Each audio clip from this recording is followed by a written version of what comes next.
안녕하세요, 찬나입니다. 우리나라 최대 규모인 둔촌주공 재건축이 현재 멈춘 지 3개월 정도 지났습니다. 그래서 이 3개월 동안 어떤 일이 발생하고 있는지 한번 알아보도록 할게요. 영상 보시기 전에 좋아요랑 구독 한번 부탁드릴게요. 자, 지금 왼쪽에 보이시는 것처럼 현재 둔촌주공 같은 경우는 4월 15일에 공사가 중단됐습니다. 그래서 현재 지금 3개월 정도 지났는데 이 안에 무슨 일이 있었냐면 현재 타워 크레인까지 철거를 했죠. 타워 크레인까지 철거를 했기 때문에 현재 둔촌주공 같은 경우는 공사가 완벽하게 중단된 상태입니다.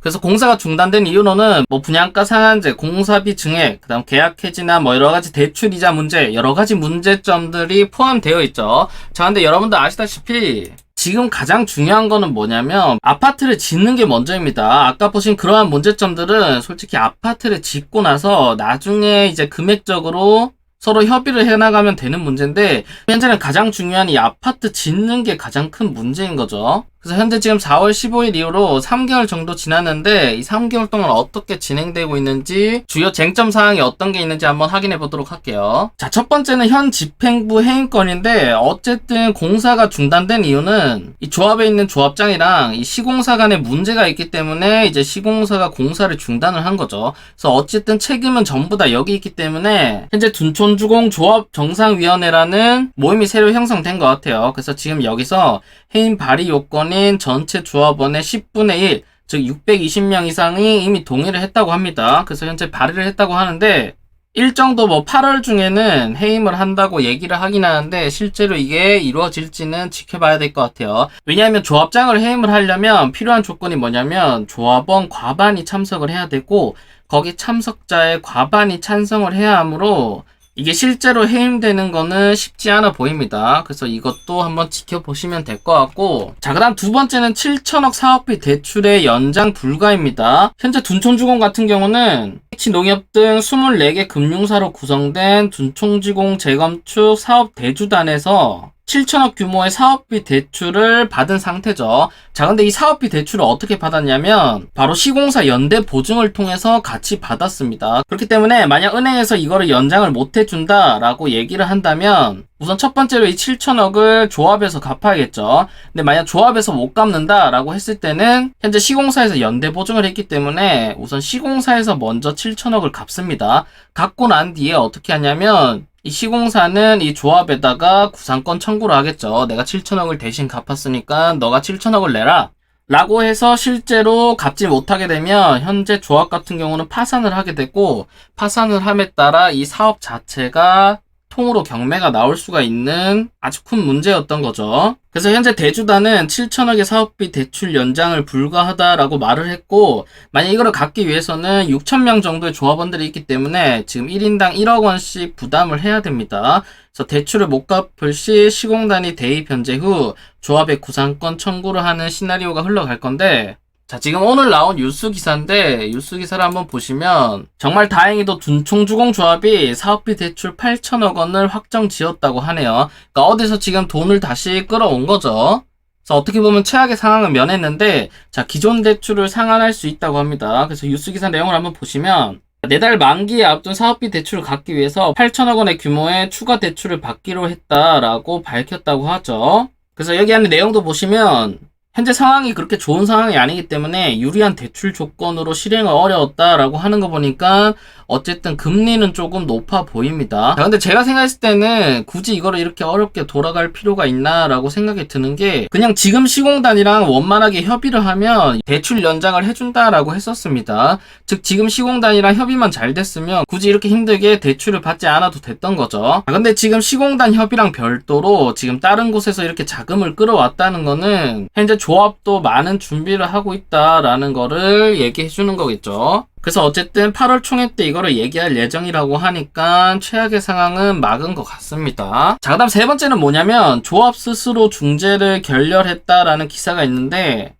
며칠 전에 시공단에서 입장문을 냈습니다. 그래서 뉴스 기사를 한번 보시면 현 조합 집행부가 조합원에게 왜곡된 정보를 제공하고 있다라고 하는데 자, 며칠 전에 발표한 시공단의 원문을 한번 보시면 먼저 둔촌주공 시공사업단의 입장문이다 라고 해서 발표를 했죠. 그래서 여기 안에 내용을 한번 읽어보시면 현재 시공단 입장은 조합과 서울시의 요청에 대하여 적극적으로 수용을 했다고 하네요. 다만 한 가지 우려되는 게 상가 분쟁이 종료되지 않으면 공사 재착공이 재중단될 수 있음을 우려를 표했다고 하네요. 즉 지금 현재 문제가 되고 있다는 게 바로 상가 문제가 있다는 거겠죠. 그래서 공사가 재중단될 경우 조합원들에게 발생할 시간적, 금전적 피해는 더욱 심각해질 수밖에 없고, 자, 지금 현재로서도 거의 3개월 동안 미뤄지고, 이 미뤄짐에 따라 공사비가 올라가고, 그 다음 대출한 거에 이자까지 계속해서 올라가고 있는 거죠. 그러니까 이런 비용을 전부 다 현재 조합에서 부담을 하고 있는 겁니다. 그래서 기존 입장에서 많은 부분을 양보하여 공사 재착공을 위해서 노력하여 왔음을 알려드립니다 라고 하는데, 자, 상세 내용을 한번 보시면, 자, 첫 번째 일반 분양 분양가 심의 신청 관련해서 처음에 시공사업단은 당초 분양가 심의 신청을 30일 이내로 제시를 했으나 조합에서는 60일 이내로 조정을 재차 요구했다고 합니다. 그래서 이거 같은 경우는 현재 시공단에서 60일 이내 분양가 심의를 신청하는 것으로 수용을 했다고 하네요. 즉 이것도 시공단이 조합의 요청에 따라서 30일에서 60일로 수용을 했다고 합니다. 그래서 이거는 마무리된 사정이고, 자, 그 다음 두 번째 분양 관련해서인데, 우선 시공단의 입장은 뭐였냐면 조합에서 지체 없이 조합원 동호 출천 및 분양 계약을 하고, 그 다음 분양가 심의 결과를 받고 나서 총회 결의를 득하고 지체 없이 분양 승인을 신청해서 일반 분양을 하라고 얘기를 했죠. 근데 조합에서는 뭐라고 했냐면, 현재 조합원 평형 조정 및 보류지 추가 관련 조합의 업무 지연을 사유로 이 일반 분양 일정을 조금 미루자라고 얘기를 했죠. 근데 지금 이 부분 같은 경우도 어쨌든 시공단에서는 조합원 옵션 선택 가능 범위가 제한될 수 있음을 명기해서 시공사업단의 최종 합의문을 제출했다고 합니다. 그래서 어쨌든 이것도 조합 요청에 따라서 어느 정도 수용을 한 거겠죠. 그래서 이 문제 또 마무리된 거고, 자, 그 다음 3번이 공사 재착공 관련한 내용인데, 자, 현재 시공사가 처음에 뭐라고 했냐면 공기랑 비용의 검증 자료 준비에 1개월,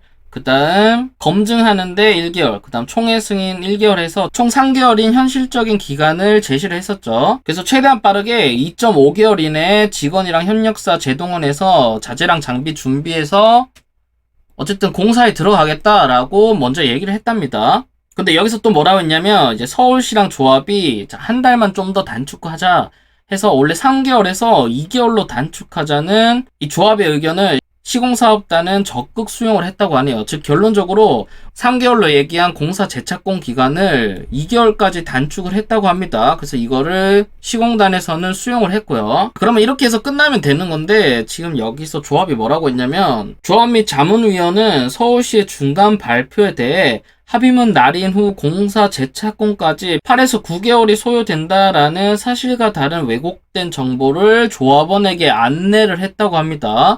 자, 이게 무슨 소리죠? 도대체 왜 이랬는지 모르겠지만 어쨌든 2개월까지 줄이라고 해서 시공사업단이 오케이를 했는데, 자, 시공사도 아닌 조합, 공사도 하지 않는 조합이 도대체 왜 이렇게 발표를 했는지는 모르겠어요. 그래서 이렇게 왜곡된 정보를 제공하는 거는 스스로 중재 결러를 선언하는 것으로 시공사업단은 심각하게 우려를 전해드립니다 라고 했죠. 그러니까 열받는 거죠. 어쨌든 2개월이라고 해서 오케이 했는데 갑자기 실제로 발표한 건 보니까 8에서 9개월 걸린다라고 거짓말을 한 거죠. 그 다음 아까 말씀드린 그런 대출 관련해서도 조합원들의 편의를 고려하여 시공사업단의 합의문 날인 이후 60일 이내 총회까지의 이주비 이자를 유이자로 대여하는데 협조하겠다고 제안을 했다고 합니다. 근데 이것도 조합은 뭐라고 했냐면 서울시의 의견을 모두 수용하였는데 시공사업단이 모두 거부했다라고 왜곡해서 보도를 했다고 하네요. 그래서 어쨌든 시공사 입장에서는 웬만한 수용은 다 들어줬는데 지금 발표를 다르게 하고 있다 보니까, 그래서 마지막에서도 안타까움을 표하는 바입니다 라고 마무리를 하고, 자, 다음 네 번째 마감재랑 상가 설계 변경 관련해서는 우선 조합에서 어떤 업체를 요구를 했냐면 삼성 SDS, 그 다음 삼성 S1 같은 업체를 요구를 했다고 하네요. 근데 이거는 하도급법 위반이기 때문에 안 된다라고 거절을 했고, 이거에 따라 결론적으로 시공사업단은 이제 공사 재착공 전에 분쟁을 없애기 위해서 추가 공사 기간이나 추가 공사 지연을 발생시키지 않고 하도급법에 접촉되지 않는 공사 범위 내에서 당초 조합안을 유지하기로 했다고 합니다. 즉 시공사는 법에 접촉되지 않는 한 웬만한 거는 전부 다 수용하겠다라고 한 거죠. 그러니까 여기도 지금 공사를 하겠다는 의지는 있어 보입니다. 자, 다음 5번째인데 계약의 명확화 관련하여 우선 시공단 입장은 뭐냐면 처음부터 지금 시공사가 계약을 해서 공사를 하고 있는 거는 공사 도급제로 공사를 할 수 있었습니다. 그래서 여기도 뭐라고 했냐면 시공사업단은 공사 변경 계약서에 명시된 공사비만 요구할 수밖에 없고 조합의 수입, 지출의 증감은 모두 조합에 기속되는 도급제 계약임에도 불구하고 조합은 일반 분양가 상승 시 시공단이 이득을 취할 것을 우려해서 도급제에 대한 명확화를 요구하였다고 합니다. 자, 우선 여기서 조합의 욕심이 조금 드러나는 게 어쨌든 부동산 시장이 화랑이고 이제 일반 분양가가 올라가면 올라갈수록 여기에 대한 이득이 전부 다 조합에 들어오기 때문에 어쨌든 조금이라도 이득을 보고 공사를 하려고 최대한 일반 분양을 미뤄왔던 거죠. 너무 눈에 보이는 거죠. 자, 그러면 여기서 바로 이 도급제랑 이 지분제는 어떤 차이가 있는지에 대해서 한번 설명드리면 자, 예를 들어 볼게요. 총 400세대 아파트를 짓는데 한 세대당 공사비가 3억 정도 들어간다라고 칠게요. 그럼 총 공사비는 얼마죠? 자, 1200억 정도 나옵니다. 그 다음 조합원 분양분이 200세대고 일반 분양분이 200세대인데 자, 일반 분양가가 9억이라고 했을 때, 자, 일반 분양 수익은 1,800억이 되는 거죠. 그럼 여기서 도급제랑 지분제가 어떤 차이가 있냐면, 자, 첫 번째로 이 도급제는 손익 주체가 바로 조합원입니다. 그렇기 때문에, 자, 시공사는 그냥 공사비 1,200억만 받고 끝이에요. 그러니까 여기 보시는 1,200억만 받고 끝이고, 자, 조합은 어떻게 하냐면 여기 일반 분양 수익 1,800억을 받고 여기서 1,200억 공사비를 주겠죠. 나머지 600억을 가져가는 수순이 되겠죠. 그래서 지금 여기 보이시는 이 도급제가 이 둔촌주공이 실행하고 있는 방식인 거죠. 그래서 어쨌든 일반 분양 수익이 높으면 높을수록 본인한테 돌아가는 이득이 많아지는 구조입니다. 자, 그럼 지분제는 어떤 거냐면 손익 주체가 시공사입니다. 그래서 지금 조합에서 계속 도급제를 얘기하고 있는 게, 자, 이 지분제로 갈 경우는 시공사는 조합에게 무상으로 아파트를 제공해 줍니다. 다만 여기 나오는 이 일반 분양 수익, 이거는 전부 다 어디로 가냐면 바로 시공사한테 간다는 거죠. 그래서 시공사는 이 1,800억으로 아파트 짓고 남는 수익도 가져가고 그 중에서 200세대는 여기 조합원들한테 무상으로 제공해 주는 거죠. 자, 그럼 여기서 조금 손해를 볼 수도 있으니까 이 무상 지분이라는 것을 제공하는데 이건 어떤 거냐면 조합들한테 30평 공사비만 받고 35평을 제공하는 거를 무상 지분이라고 합니다. 그래서 어쨌든 지분제 같은 경우는 손익 주체가 시공사고 도급제는 손익 주체가 조합원인데, 자, 이렇게만 따지면 전부 다 도급제가 좋아 보이긴 하지만 이건 상황에 따라 다릅니다.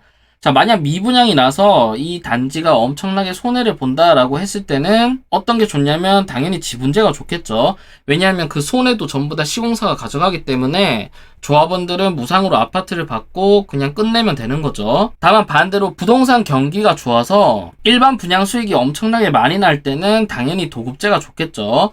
왜냐하면 일반 분양 수익이 높다 보니까 공사비만 주고 나머지 수익은 전부 다 조합이 가져가기 때문에 도급제가 상당히 좋은 겁니다. 그래서 지금 조합에서 원하는 거는 당연히 이 도급제로 하기를 원하는 거죠. 지금까지 일반 분양을 미뤄온 것도 이것 때문이고요. 그래서 여기 마지막에 보시면 지분제 방식이 아닌 도급제 방식을 확약하며 향후 변경계약 체결 시 계약서 변경 방법은 기존 계약서 틀을 유지하되 변경이 필요한 조항만 상호 합의해서 변경이랑 삭제키로 했다고 어쨌든 수용을 했습니다. 자, 그 다음 지금 가장 문제가 되고 있는 게 바로 6번인데 상가 분쟁 같은 경우는 시공단이랑 아무 접점이 없다고 합니다. 즉 아파트 조합원이랑 상가 조합원 간에 서로 이제 분쟁이 있는 거죠. 근데 이게 왜 문제가 되냐면 해당 분쟁이 해결되지 않으면 상가가 포함된 두 개 동의 공사를 할 수가 없다고 합니다. 즉 이쪽에 9호선 상가가 현재 상가 3층 공사를 진행 중인데 4층부터는 조합원 세대가 포함된 아파트 두 개 동 공사가 진행되어야 하는데 자, 현재 이 상가 분쟁이 끝나지 않으면 두 개 동 공사를 수행할 수 없고 나중에 이거는 이 둔촌주공 단지 전체에 손실을 가져올 수가 있는 거죠. 그래서 시공단에서 요청을 했던 게 자, 추후 발생할 수 있는 문제를 없애기 위해서 이 현재 아파트 조합이랑 상가 조합이랑 분쟁이 있는 거를 좀 마무리하고 그 결과를 바탕으로 공사를 진행하자라고 했는데 조합은 지속적으로 상가 분쟁은 당사 간의 합의 성결 내용을 제외하도록 요구하고 있다고 하죠. 자, 이에 따라서 시공단은 추후 발생할 수 있는 문제를 지금 없애기 위해서 이게 해결 안 되면 공사를 진행할 수 없다라고 입장문을 전달했다고 합니다. 자, 이것도 이해가 가는 게 지금 안 그래도 문제가 많아서 공사까지 중단된 상황인데 지금 다시 시작하는 마당에 어떤 마무리 안 된 분쟁을 계속 가져가면 이거는 나중에 터질 수밖에 없는 것들이죠. 자, 이런 것들을 최소한 시켜놓고 공사를 다시 시작하고 싶다라는 게 시공단의 입장인 것 같아요. 자, 그래서 현재 한번 종합해보면 뭐 1번부터 아까 6번까지 봤는데 현재 지금 상가 분쟁 빼고는 전부 다 시공단에서 전부 다 수용한 것으로 보입니다. 그래서 지금 문제는 상가 쪽 문제인데 이 상가 분쟁이 빨리 해결되면 제가 볼 때 이 공사 재착공이 이루어질 것 같아요. 그래서 어쨌든 여기 입장문으로만 봤을 때는 지금 조합에서 신경 써야 될 거는 바로 이 상가 분쟁을 빨리 해결하는 게 가장 최우선이겠죠. 그래서 마지막으로 상가 분쟁 해결 없이 공사를 재착공할 경우 상가 분쟁으로 인해 6,000명의 아파트 조합원을 포함한 12,000여 세대의 입주자의 재산권 행사가 제약받을 수 있고 공사가 재차 중단될 수 있는 현 상황을 우려하여 공사 재착공 전 분쟁을 종식을 요청드리는 것을 부탁드립니다 라고 이렇게 발표문을 발표했습니다. 그렇기 때문에 현재 3개월이 지난 시점에서 거의 대부분의 문제는 좀 많이 해결된 것 같은데 이제 몇 개 안 남은 것 같죠? 상가 분쟁이나 이런 것들만 좀 해결되면 다시 착공이 될 것으로 보입니다. 그래서 제가 이전에도 한번 말씀드렸지만 여기 보이시는 이 경매로 넘어가게 되면 조합에서는 절대 좋을 게 없습니다. 왜냐면 조합에서는 1.4조 은행 빚을 가지고 있고 유치권도 2.5조가 걸려있기 때문에 지금 이 정도의 큰 규모로 낙찰 받을 수 있는 거는 당연히 현재 시공사밖에 없는 거죠. 그럼 현재 시공사가 낙찰 받으면 당연히 엄청나게 헐값에 들어가서 12,000세대가 통으로 일반 분양 나오는 겁니다. 그래서 이거의 대표적인 예가 바로 트리마제 사건이죠. 이것도 비슷하게 예전에 조합이 망해서 시공단이랑 분쟁이 있다가 이제 시공단이 여기 사업을 인수하고 결국에는 트리마제로 성공한 사례인 거죠. 그래서 제2의 트리마제가 되지 않기 위해서는 현재 문제가 있는 상가 분쟁 문제를 좀 빨리 해결해야 될 것으로 보입니다. 자, 그래서 결론으로는 현재 시간 정말 빨리 갑니다. 4월에 중단된 이후로 벌써 3개월이 지나갔고 아마 여기서 조금 더 지나면 이번 년이 넘어가 버리겠죠. 그래서 이렇게 시간이 많이 지나면 지날수록 우선 건축물에도 너무나 안 좋고 그 다음 요즘 물가가 계속해서 오르고 있기 때문에 다시 공사를 시작한다고 해도 금액이 상당히 많이 불어날 것으로 보입니다. 그래서 최대한 원만하게 빨리 협의가 돼서 빨리 진행되기를 바랍니다. 그래서 오늘 영상은 여기서 마치고요. 오늘 영상이 도움되셨다면 좋아요랑 구독, 그 다음 알림 설정까지 부탁드릴게요. 감사합니다.